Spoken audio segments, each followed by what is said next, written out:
Whoa, that's abrasive.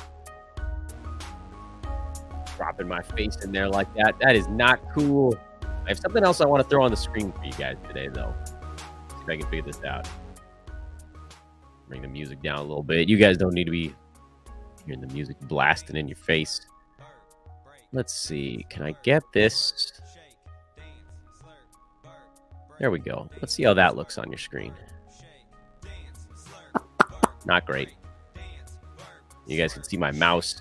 That's also not terrific. But if I stretch this wide... Okay, that's a little bit better. All right.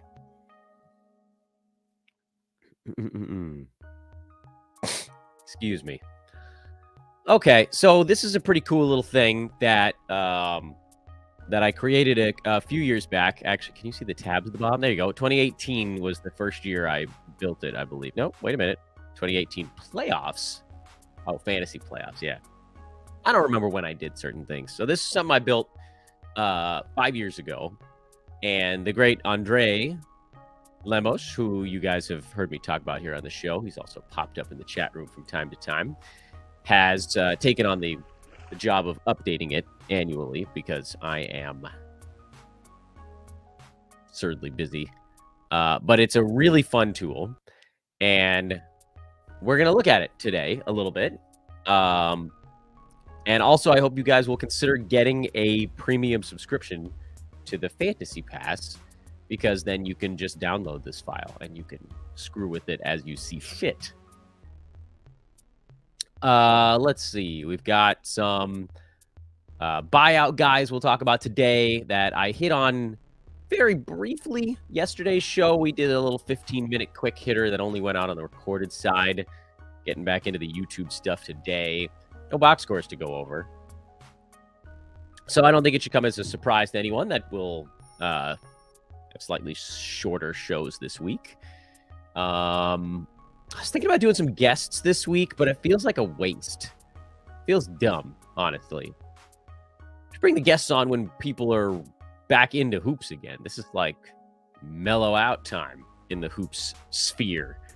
So let's go ahead and get the recording software booted up, and we will launch into a show. But that's what we got coming up today. So sit tight while you guys can actually watch me do a little maintenance on this thing myself.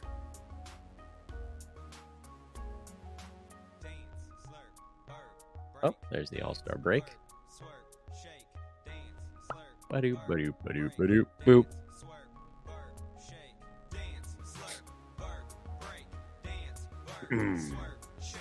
Let's put our little cursor there.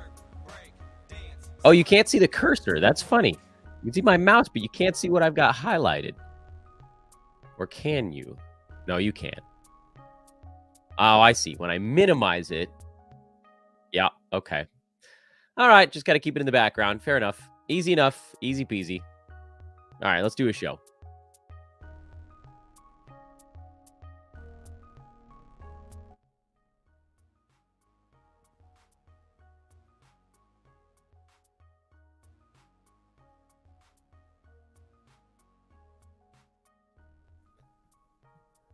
Welcome back to the usual grind, everybody. It's Tuesday on Fantasy NBA Today, February the 21st. The All-Star break floats along, and we float with it.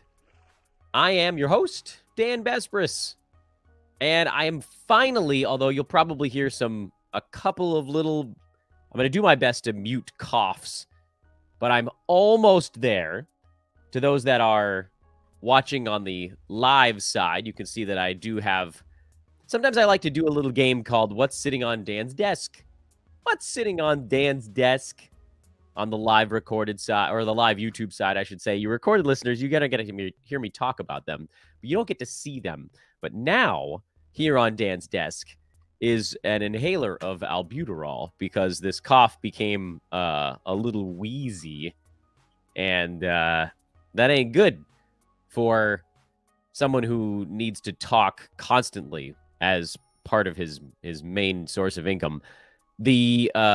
I'll admit I most likely brought this upon myself. I got this particular respiratory illness, which I assume was a cold, on, good Lord, I think it was January 31st when I started to feel that first sore throat. And we're now a full 3 damn weeks later, and the cough is just finally starting to peter out.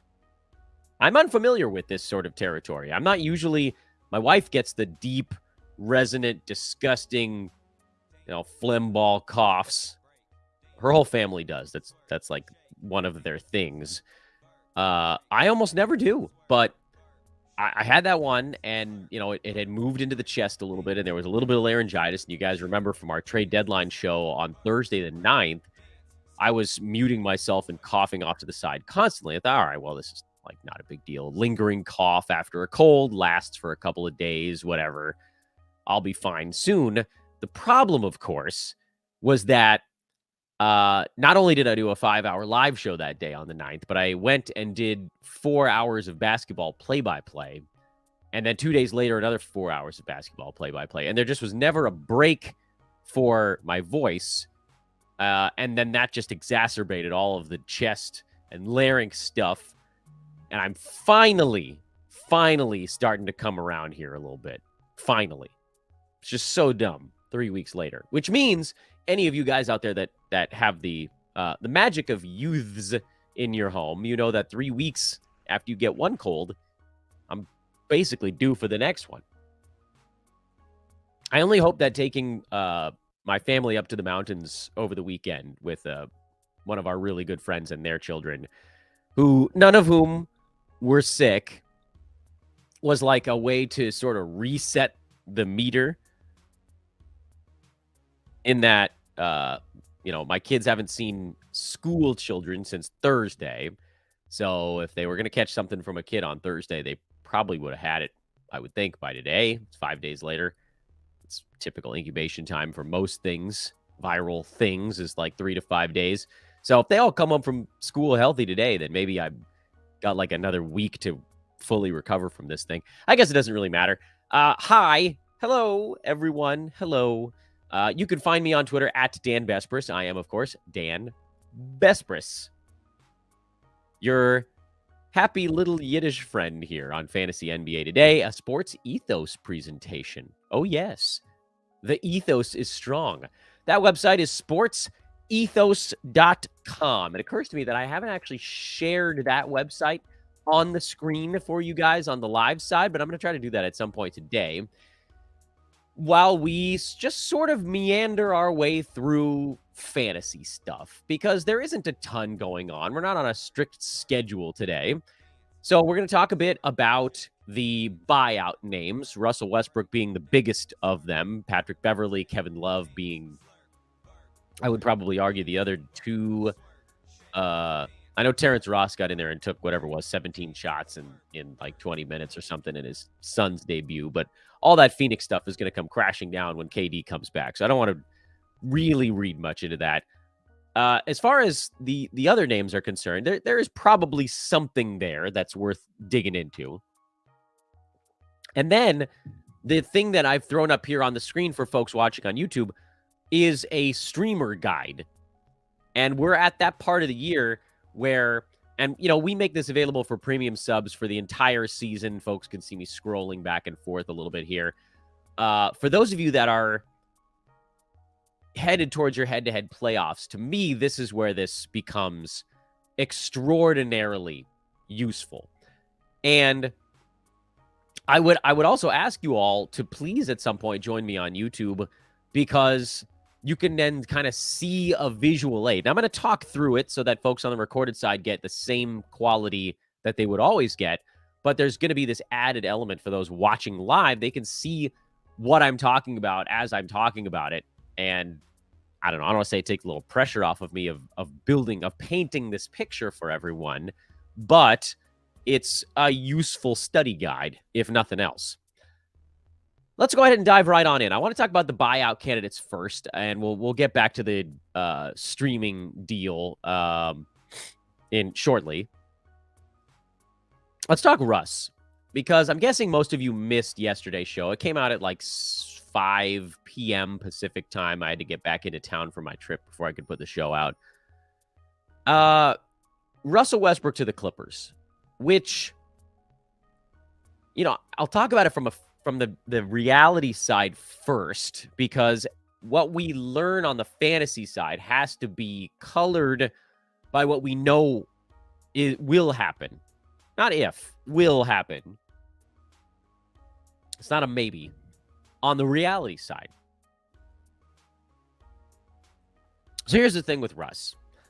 And I always try to give it a measure of nuance, because the people that love Russ love him so much that they will find my home address and, throw elephant feces at my front door or something. If I say something, heaven forbid, I utter a negative word on their favorite guy. And then there are the people that hate Russ that are going to, stand in front of my door with a tarp to protect me from said elephant feces. But the reality here is that we just have to forget the name for a minute and analyze this situation on what we know, the data we actually have in front of us, which, and I can't completely ignore the name because I need to refer to him as something here on the podcast, which for Russell Westbrook is that his game doesn't really translate to reality success anymore. That's just the truth. And if saying that upsets you, you are not looking close enough at the way he operates on a basketball court now.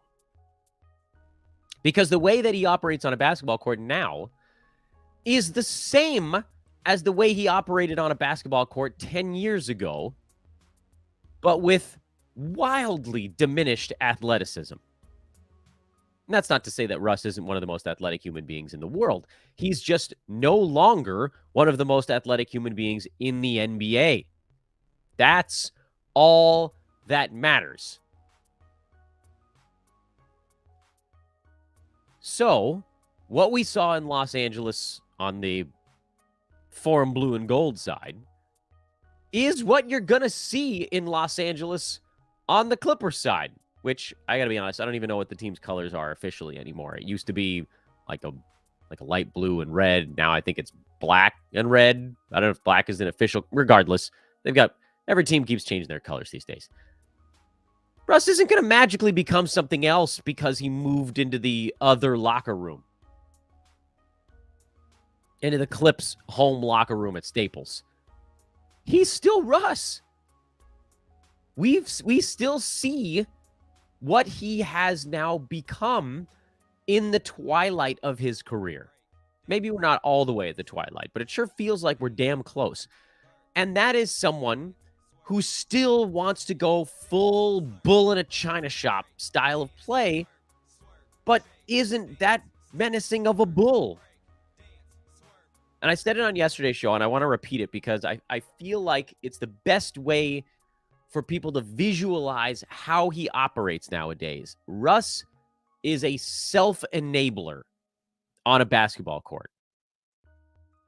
I've watched so much Lakers basketball over the last few years in particular, mostly since I've kind of jumped over to the analyst side of the curtain as opposed to guy who plays/watches, plays fantasy a ton, watches a ton of basketball, et cetera, watches Lakers religiously, and so on and so forth.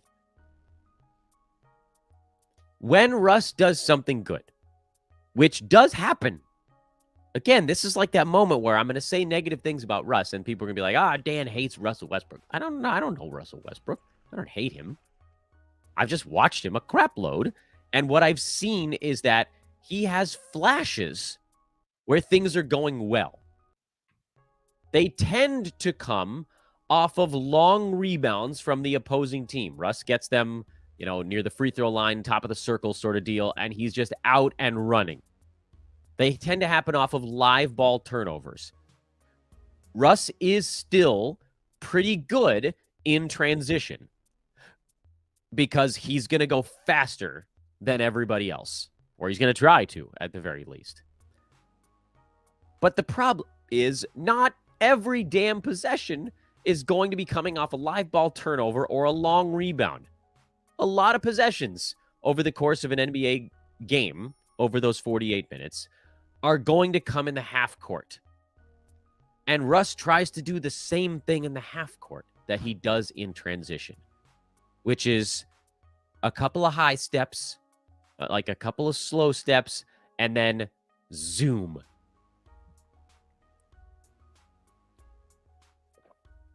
But the problem with trying to do that in the half court is that teams aren't guarding him at the three-point line. He's not blowing past anyone in the half court. He's blowing right into a clogged paint because teams have just said, Russ, we're not going to guard you within 7 feet of the three-point line. And then you get these games where, and again, I don't want to get too sidetracked by this, but I got a lot of questions over the weekend when I was out of town, or not, I guess it was sort of the ends of the weekend because that was when the news came out. Was that yesterday morning? Was that Monday on President's Day? And there's not going to be much going on in the chat room today, but the first question that was in there is to talk about these buyout guys. And then you're like, Dan, why are you talking so much about the reality side? We just want to know the fantasy side.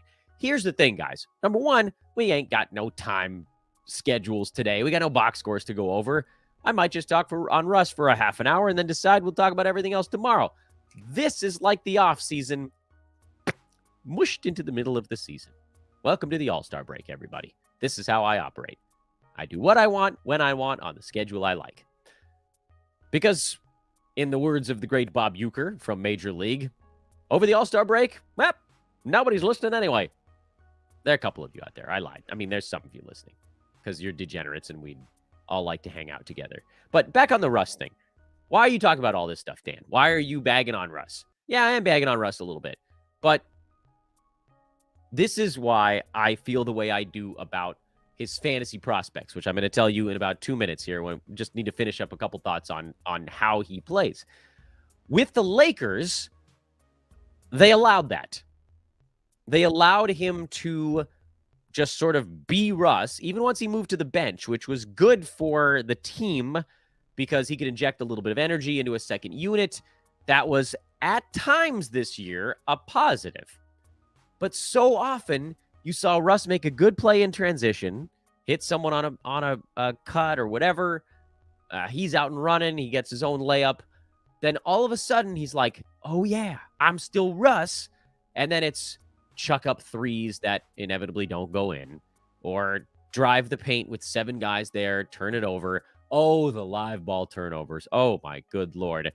Nothing could snap a momentum run faster for the Lakers over the last year and a half than Russ going redlining effectively. And by the time the Lakers were trying to rein him back in, it was too late.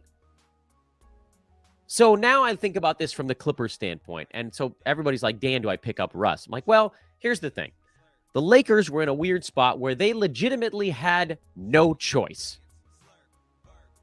The Lakers role players, and I put that in air quotes, this year and frankly last year, Lakers role players the last 2 seasons have been sub-NBA quality. They're just not guys that deserved 20-plus minutes a game. Those are guys that deserved probably 12 minutes per game. But because the Lakers were so hamstrung by having 3 massive contracts, one of them, sorry, Russ, a guy not performing at an all-star level, making all-star money, they had nobody that they could play. So Russ really was, for better or worse, the best option. We all wanted him to not be on the floor as much as he was, but what was the alternative? Austin Reeves was out for a hamstring for a year. LeBron missed a ton of time over the last year and change. Not as much this year. AD always out. What is the alternative? They can't just, they played Lonnie Walker full starters minutes and he can't guard anything. And those are the best options I'm talking about here. Sorry, I love you, Juan Toscano Anderson. You're a great dude, but that guy doesn't deserve full NBA minutes. He's a fill-in option. Troy Brown Jr. I like Troy Brown. He plays some D, he plays hard, but that dude didn't deserve full starters minutes. He's not that good by NBA standards. He's definitely that good by normal human standards. So for the Lakers, it was like, look, like we got to just like ride or die at this point. Russ, please try to pull yourself back in those pivotal moments. But he didn't. He never did. But then you get maximum Russ. So whatever he was doing this year with the Lakers was basically, as long as he's on a team actually trying to compete, which he still is, kind of a best case fantasy scenario. Unless they somehow found a way to get him to a Scott Brooks run team, which doesn't currently exist. Because, Brooks would just be like, yes, Russ, you're still Russ. Go. It's your team for 40 minutes a ball game. But that's not happening. The best case scenario for Russ would have been if he ended up on a bad team where they could have just been like, here, have at it. But that wasn't going to happen because that's not where he was going to go in a buyout. So Russ is back on a competitive basketball club, one that wants to win ball games. But the big glaring difference here is that Russ is now on a competitive winning team that has other NBA level options. And I know the words that came out about Russ is that the Clippers expect him to be starting at some point. Expect at some point. It does not mean that he's guaranteed a full starter's job with full starters minutes at any point the rest of the year. If you're in a points league, you can pick him up because Russ's failings don't really impact you. I know there's like 6 of you out there that always get on my case. You're like, Dan, I'm in a points league that does value percentages. Okay, fine. But most don't. So just don't give me a hard time about that. If you're in a traditional points league, there you go. You can still roster Russ because, even mid-20s in minutes for him would likely be enough on the points league side. If you're in an 8-cat head-to-head league where you're punting at least one of the 2 percentages and possibly also 3s, then he also does make sense. Or a 9-cat if you're doing that and you're also punting turnovers. I mean, we're talking about a lot of things you got to be punting to be considering Russell Westbrook on your team. The Clippers superstars have long been kind of quietly whining about not having a point guard on the team. Well, you got one. But in my humble opinion, as, just guy who watches a boatload of sports and Lakers in particular lately, I don't think that Russ is going to have full starters minutes on the Clippers. I think they are going to see what he does now, and they're going to realize that in full minutes, that's a negative. Can they rein him in to be a hired gun, come off the bench, spell the starters, inject a little energy into the team, because that team does get a little listless from time to time? Then maybe. But my guess here is that he has a much smaller role with the Clippers than he did with the Lakers, even if they're saying the opposite right now. What about Patrick Beverley? He's another one that just popped up as people are more interested in Pat Bev on the Bulls than I thought they would be. To me, he strikes me as someone who likely has almost the exact same role that he had on the Lakers, which, he's going to be buried behind high volume guys. And I'm, of course, assuming that DeMar DeRozan is back in the not too distant future here. Zach LaVine, DeMar, Vooch, do those guys take as many shots as LeBron and AD? Yeah, probably. Altogether, maybe more. Probably more, honestly. So I don't know why folks are looking at this and thinking that Pat Bev is suddenly going to play more than 27 minutes a ball game. Maybe he gets more than 5 and change shots, not playing in LeBron's shadow. There is something about, just Beverly strikes me as someone that's probably confident enough to take shots over, a Zach LaVine and then go yell at him about it. But no one's doing that to LeBron at this point in his career. And I like Bev for his sort of off-positional stats. He's a good rebounder for a small guy. He gets more blocks than your average small guy. But, he's not helping you with percentages. He's probably not going to help you in scoring. He's not going to help you in threes, typically, if he's not taking enough shots. Back when Pat Bev was younger and shot more and was on a team where he wasn't buried as far, I thought about it. But to me, I don't think he's inside of 16 team, most likely here. Especially when you consider the fact that, who's he playing over with Chicago? Is Ayo Dosunmu not going to get to play anymore? Is Alex Caruso not going to get to play anymore? Do they take Kobe White completely out of the rotation? Maybe is the answer to any of those. But to just have all of those guard options floating around, I don't know how he gets the role that he envisions. And to me, this almost feels more like just a homecoming. He'll become a fan favorite because he's going to play harder than everybody else, and the Bulls badly need that. He actually will probably be useful for that team, but fantasy-wise, I don't see it. And then Kevin Love, I don't think we really even need to go down that path. He does not have much left in the tank. He will be a low minutes option for a Heat team that Spoelstra loves to mix and match. He's a tinkerer, even in the middle of a ball game. If a particular lineup isn't working, he'll just try Kevin Love in another one. So yeah, no, I'm not adding Kevin Love anywhere outside of like 30 deep teams. Patrick Beverley, I think deep leaguers should take note. And then Russell Westbrook, as we've talked about, is much more specialist-y appeal because of his massive holes in his fantasy game. And I'm sure we'll get some bits and pieces of news that trickle out over the course of the week. Lonzo Ball got officially shut down for the year this morning, but that's the non-news news of the day for sure. We didn't ever really think he was going to play this season. It's why the Bulls under was a side that I was on in a big way. If you guys remember our season win total shows back in August. So hopefully you rolled with that because he was their glue guy last year. The team got kind of bad when he got hurt late last season, and then they've been bad kind of all year this year. No big surprise. He's the dude that held that whole thing together. And he ain't been there. Let's talk a little bit about streaming schedules now. Sorry, but medicines are falling over off my counter here. Get it together, Dan. He says, knowing Dan will not get it together.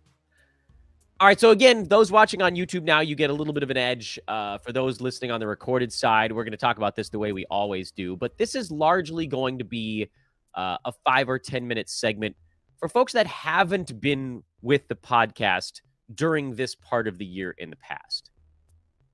If you've been with us in prior seasons here on Fantasy NBA Today, then you know that when we get into the fantasy playoffs, which, I'm thinking about how many head-to-head. Again, I'm only in a couple of head-to-head leagues. I far prefer Roto. But most, I think, still have another week or two before the fantasy playoffs start. A lot of them start, I believe, on week 21. But, whatever. Like, right now, it's a little bit too early. By the end of this week, next week, I think will probably be a normal one. And perhaps by March 6th, we'll start to kind of treat that as like a maybe you're in your fantasy playoffs thing. And I get it. Some of you are going to be in playoffs next week, right after the conclusion of this All-Star break stuff. But most leagues, the vast majority, don't start until a little after that. So that's the way we're going to treat it. But as far as what does that mean for the podcast, it means that there are going to be now two, again, starting more like March 6th, not immediately, but there are going to be more like two shows within each show, so to speak. That is to say, we're going to have a streaming show within the same episode, and we're going to have a regular recap show within the same episode. I haven't decided what I'm going to do on YouTube yet, if that's actually going to be two different episodes or if it's going to be one all smushed together. Probably, because time is an issue in my day-to-day, it's probably going to be all mushed into one episode, if I had to guess. But, I don't fully know. I'll admit, I haven't thought that far ahead. It doesn't really matter. You'll figure out a way to get the information regardless. But what I'm talking about now is the long stream. Da, da, da, da, da, da, da, da. The long stream, everybody. Those of you, again, many of you know this terminology from days gone by. It hasn't really, as far as vernacular goes, it hasn't really caught on in the mainstream. But the concept of the long stream is that when the fantasy playoffs come around, you ramp up the number of roster slots on your team you are willing to stream for a couple of reasons. Reason number one, you want to maximize games in your playoffs. Reason number two, you cannot have someone who's injured on your team that is giving you zeros outside of maybe like a first rounder, because your league probably won't even let you drop that dude anyway. You just can't. If someone's giving you zeros in your fantasy playoffs, you have to get rid of them because you have to make it to the next round. Even if your opponent ends up picking up that guy and they come back and they beat you, you have to get to the next round. And that creates another possible streaming slot. But of course, the problem here, or the challenge, not even a problem so much, it's a challenge we can overcome with the help of this handy-dandy streaming guide available to all Fantasy Pass subscribers at sportsethos.com, is that during the regular season, maybe you're streaming one, maybe you're streaming two roster slots. It's pretty easy if you have 4 weekly moves to use one on Monday and, one on Thursday or whatever for 2 different roster slots. Like on Monday, you pick up somebody that has 2 games the first 3 days of the week. On Thursday, you pick up somebody that has 3 games the final 4 days of the week, and so on and so forth. And you're maximizing games played for 2 roster slots using just those 4 moves. But you don't get more moves per week when you hit your fantasy playoffs. You have to find a way to use your 4 moves for more than 2 streaming slots. And I contend that the only way to do that is with, that's right, the long stream. What's a long stream, Dan? You guys all shout in unison, and I tell you, a long stream is when you're picking up someone that you still consider to be a streaming slot, but with a willingness to hold them for 5 or more days, typically. I might even give you the okay to go as low as 4, but I would basically never go shorter than 4 days of someone on your team that you still consider part of your streaming slot. And it's pretty easy to visualize the numbers. If you're going to hold somebody for 4 days, they need to have 3 games in those 4 days. If it's 5 days, it needs to be 4 games over 5 nights, which very rarely happens in the NBA these days. But I think we had a reschedule earlier this year that I think is creating one of those opportunities. There might have been like one time that it happened earlier, but schedules have really tried to wipe that one out because players were like passing out and falling on their noses on the basketball court. So typically it's 3 games in 4 nights is pretty good because, it's a good ratio. That's 75% of the days you've got games on them. But, 4 days, you're going to have to use another roster move at some point that week. 4 games in 6 nights, that's 67% of your days. And, the ratio there isn't as good, but it does allow you to basically hold a player for effectively an entire week. Not quite. The optimal ad. There was one of those coughs I had to knock out. The optimal ad in the long stream is 5 games in 7 nights.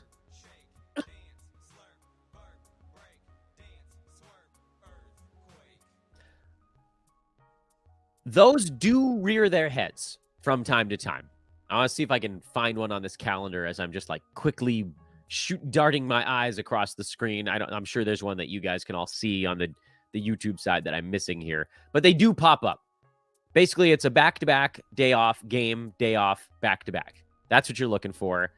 And, they happen all the time during the COVID years. They are a bit more rare now, but they're around. There, you'll find a 5 and 7. Someone's going to have one in your fantasy playoffs. I don't know who it's going to be.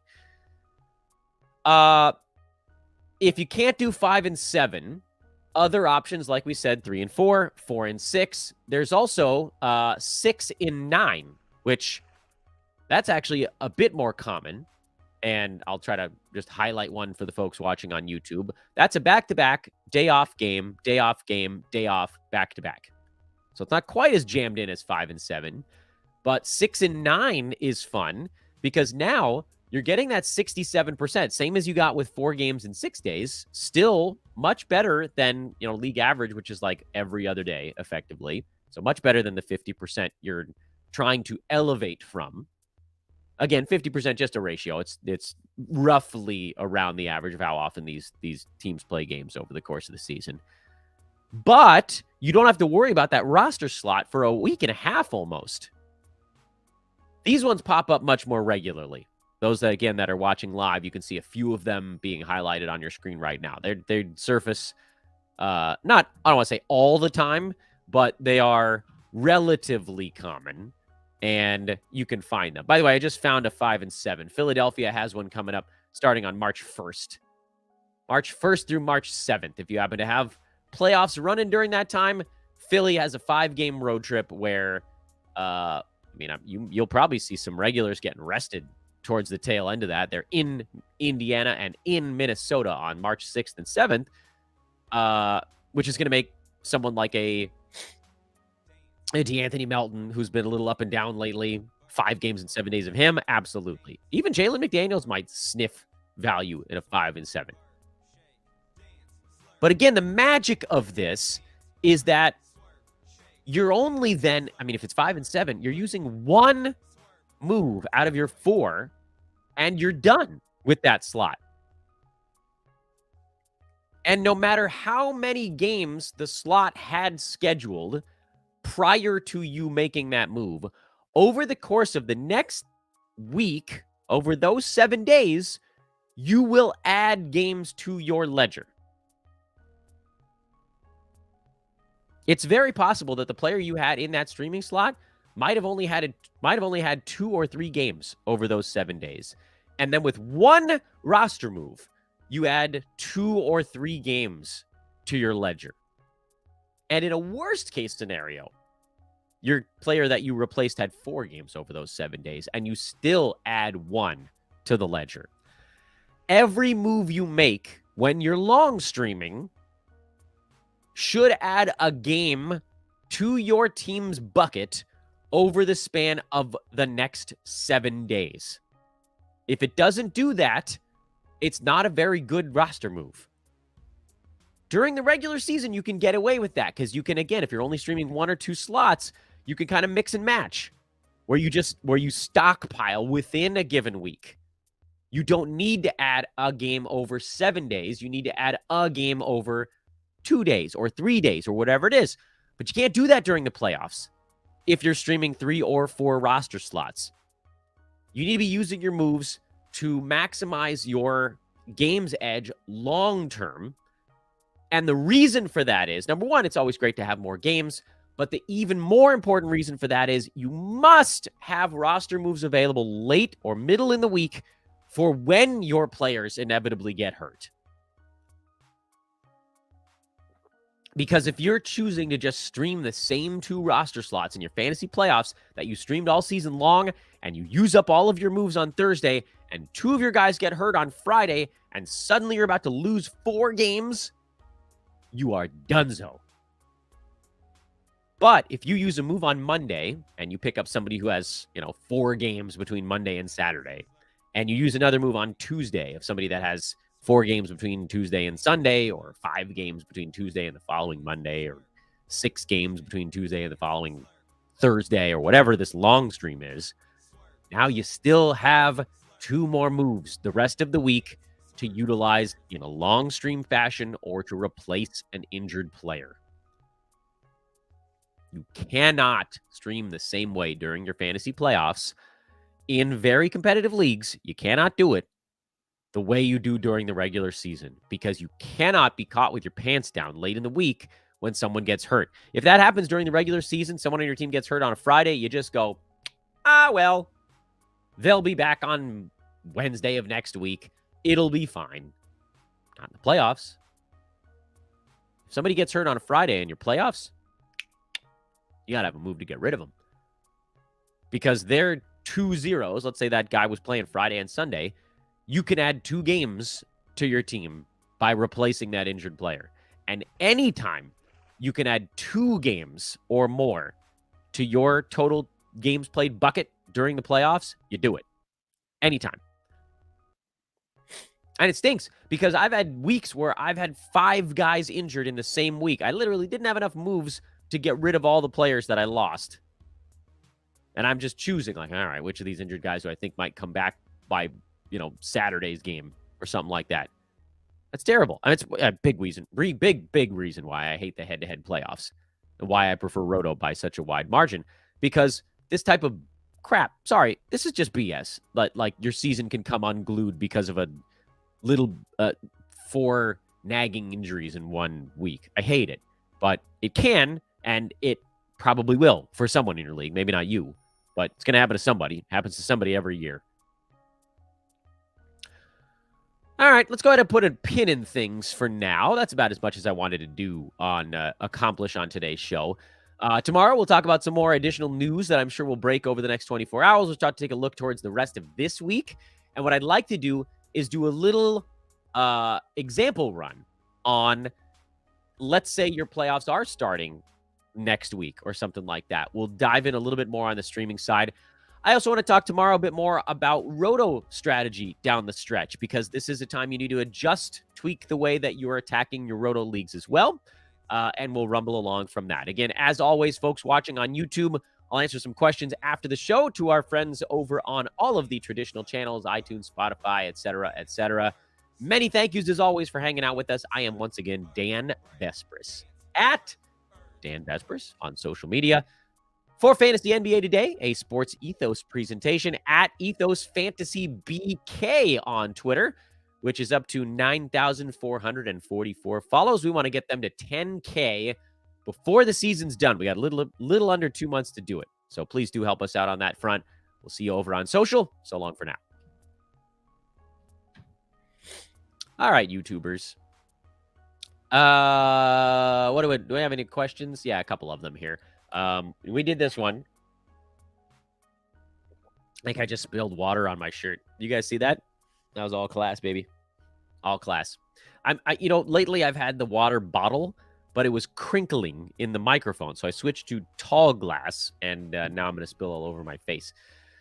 We covered that one. Westbrook, Love, and Beverly during the meaty midsection of the show. So hopefully, Lester, that was to your liking. Roy says, what happened to the live show? I only saw the first hour and the last 30 minutes on the YouTube channel. That's true. I did. I edited out the middle 3.5 hours of just us hanging around. What I probably should do in the future is create a new show that's just the last 30-minute recap. The problem, Roy, the reason I did that, the first hour is alone because our good buddy over here, Steve Vidovich, accidentally ended the broadcast after the first hour, so we had to start a new one. The reason that most of that second one isn't there is that almost anyone, obviously you seem to be the exception to the rule on this, but almost everybody watching after the fact doesn't want to watch 3 hours where 15 trades happen like pockmarked in there. They want the give me the fast stuff, knock it all out together, and that's what the end of the show was. The last 30 minutes was just a rapid fire recap on that. By the way, I'm surprised that there are still 40 of you hanging out today. That's actually pretty cool. I didn't think that many of you would give a crap about fantasy basketball today with nothing going on. Hey, I have traded Josh Hart and Cam Thomas versus Kevin Porter Jr. in a 16-teamer. Who wins? I actually think Josh Hart is the best player in 9-cat the rest of the way. Now, if you're punting stuff, Kevin Porter Jr. could potentially overtake him, but he's still out. We don't have an exact timeline for his return. I think he was hoping to be back after the All-Star break, but We're still a couple days from games, and we haven't been given an update here over the break. So let's say this. If you're punting, turnovers, and either percentage, you go Kevin Porter Jr. If you're attacking all 9 categories, you take the Josh Hart side. Because even if Cam Thomas amounts to nothing, Josh Hart wins it straight up. Are you done with Jonathan Isaac? How much longer do you give him? This is a loaded question, Roberto, because I said, and I quote, he should only be added if you can treat him like an injury stash the rest of the year, basically. I said, do not touch him in head-to-head leagues. I said, only look at him in Roto Games Cap leagues where you can just sit him aside and wait until he gets up to 20 minutes played, which I thought would take 3 or 4 weeks. It looks like it's going to be more than that. Or keepers, because if you have a keeper format and you can sit on him at a ridiculously cheap price and understand that he probably will play in the 20s and minutes next year, then great. You get, top 75 or better asset for next season at a bargain basement rate. So hopefully that answers that question. But I never, ever on this show one time said to pick him up in a situation where you were going to need to use him. Say need to use him at any point this year. It was all about hoping you got to squeeze out a few weeks of him on the Roto side end of season. Mikal Bridges top 20 on a per game basis since the trade deadline. Placed your bet. Does he finish higher or lower than that rest of season? Well, his numbers are obviously wildly inflated by one colossal game.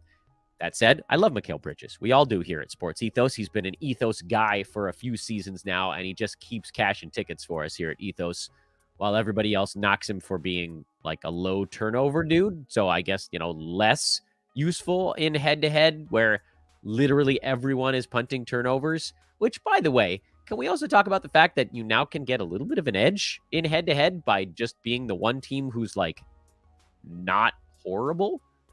You don't even have to attack turnovers. You just need to have like 2 guys on your team that are not bad at turning the ball over. And now you can start to win that category in head-to-head leagues. The world's flipped, man. Everybody is, when nobody was doing it, it was a really cool way to pile up volume guys. And now everybody's doing it. You kind of have to try to stay like a year or 2 ahead of what the pack is doing. Everybody's punting field goal percent nowadays. So like if you're the other side of that, maybe you get, not everybody, I suppose. So my take is probably a hair lower than top 20 for Bridges the rest of the way. Again, as much as I love him, and I do with all of my heart, he's not going to be putting 40 burgers up nightly. We saw how tough life was for him when teams started to key in on him a little bit more, and that's going to happen in Brooklyn. So expect an efficiency dip for Bridges. He's number 35 per game in 9-cat right now. He's a durability superstar. So by totals, he's just destroying. He's number 12. But again, we're talking per game here. I think I would just say a little bit outside top 20. But again, dominating the piss out of his ADP regardless. Dan, your thoughts on Norman Powell with Russ coming in? I think the Clippers are smart enough to see when something is or is not working. And Norm has kind of been their closer lately. So he's a hold for me, with the caveat that Russ coming in is going to jumble a lot of stuff up for probably a couple of weeks, which is not a great time to have things jumbled going towards your fantasy playoffs. But hold Norm. I think he comes out the other side of this thing fine. I think there's probably going to be a few bumps along the way while the Clippers are figuring out who the hell gets to hold on to the basketball. Kevin Love or Patrick Beverley worth a pickup in Roto over Gabe Vincent? Absolutely not. Gabe Vincent's been very good lately. Kyle Lowry's hoping to be back by the end of this month, which I realize is a week from now, but I would far rather have a week of Gabe Vincent at his current clip than any Kevin Love or Pat Beverley games the rest of the season. I have Anthony Simons. He is out. 3 weeks left. Should I drop him? I'm dropping Cat also. Don't do anything yet, unless you're about to miss the playoffs. I mean, if you're going to miss the playoffs, then yes, you have to drop anybody on your team to make sure that you can try to get into that 6 or 5 seed or whatever it is in your league. But don't, if you're sitting on an injured guy and you're in okay position for your fantasy playoffs, this is, Jeffrey, I love you, buddy, but this is a classic example of getting the cart before the horse. If, like you said, 3 weeks left. this week, next week, the week after that. That means your playoffs start March 13th. It's a long way from now. I don't think either one is back by then. I'll say that. I don't think either of those two dudes is playing by March 13th. But on February 21st, I'm definitely not going to say you need to drop them because, heaven forbid, I'm wrong.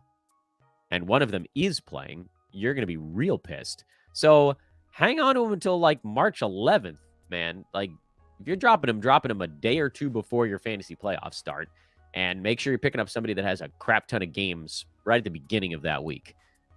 Thoughts on Ben Simmons? I think he's cooked, man. I said that earlier this year on the podcast. Nobody believes me until they see it themselves. But, like, if you guys trust me to give you all this information about fantasy basketball, I really hope that you'll trust me when I tell you certain things about players, even if you don't want to hear it. And this is not, okay, so you're fighting for a playoff spot. Yeah, then, then you have to. It's a grade 2, I think, sprain, right? So that basically means he's out for like at least 3 weeks, and that would put you right to the front end. And they probably will have him on a little minutes cap when he comes back as well. So yeah, you probably need to drop Simons in that case. But we're talking about Ben Simmons, but also I'm going to take that off the screen because this discussion is about just like players in general that people want to be more than they are. It's not particular guys necessarily. It changes year to year. But there's this phenomenon in fantasy basketball, and I kind of wish that this was back on the recorded side of the show. It's an interesting discussion that maybe I'll get into a little bit more on tomorrow's program, if I can remember. There's a collective desire, a want for guys that, and I guess this happens more with guys that people have waited on in some capacity. I think that probably plays a role. So this year, that's Ben Simmons. That's Christian Wood. That's Alperen Şengün. I'm sure there's more. Those are the three that I can remember. I'll just staring at a camera here or near a camera here on a live show. So if I could just like sit down and go through the whole league, I'm sure I'd pull up a couple of the names.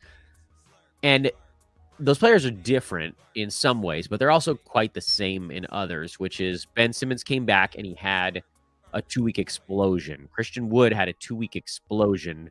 Alperen Şengün had a 2-week explosion. All of them, we've seen sort of enough lately. And Simmons is the most stark example of this because dude hasn't really played NBA quality basketball in like 2 years prior to kind of ramping up with the Nets earlier this season. But like with Şengün, it was more about, we know that he can do a bunch of stuff on a basketball court. Will we see it? And with Christian Wood, it was, hey, are we going to get back to a team that just gives Wood all the front court minutes unfettered? And in each of those cases, we got just a taste of it. With Ben Simmons, he was healthy for like 3 weeks earlier this year. And with Christian Wood, the whole Mavs front court was gone for like 3 weeks earlier this year. And with Alperen Şengün, he got to teabag Thomas Bryant, and then he just got cooking, and Kevin Porter Jr. went out, and he's still been out. But just the runway got really wide. And I think Jalen Green is still out here coming out of the All-Star break. So Şengün might have another little run coming up, by the way. Which is notable because he had that big run, then he cooled off a lot. Maybe he's sort of primed for another heater coming up here. But again, not the point of this discussion. And again, something I want to talk about a bit more in depth on a future recorded podcast. But we see these outlines, and I'm going to lump myself in with this, even though you guys have listened to this show and you've heard me. I've generally faded the draft slot on those types of players because sometimes it hits, but a lot of times you end up just lusting. You're lusting. It's fantasy lust for a thing that you felt so briefly, this fleeting moment in your fingers, but always gets away. And that's where Ben Simmons, would loop back around to Ben Simmons on this one. Coming into the season, I said there wasn't any chance I was going to touch Ben Simmons. I hadn't seen him play in years. There was just no way he had the same ability after dealing with whatever the hell he's dealing with, whether it's mental or his back or some combination of both, he just wasn't going to be the same. And so then when these guys have these pop-off weeks, these big explosions for 2 weeks, and I come on a podcast and I say, sell high, and I get so much pushback every time from folks that are like, no, this is it. This is the time. But it's never the time. It's always the same thing. For Christian Wood, reality has to be considered in this. He's a bad defender. He's gifted on offense, but he's a bad defender. And for the Mavs and any competitive team, there are going to be games where you need his offense.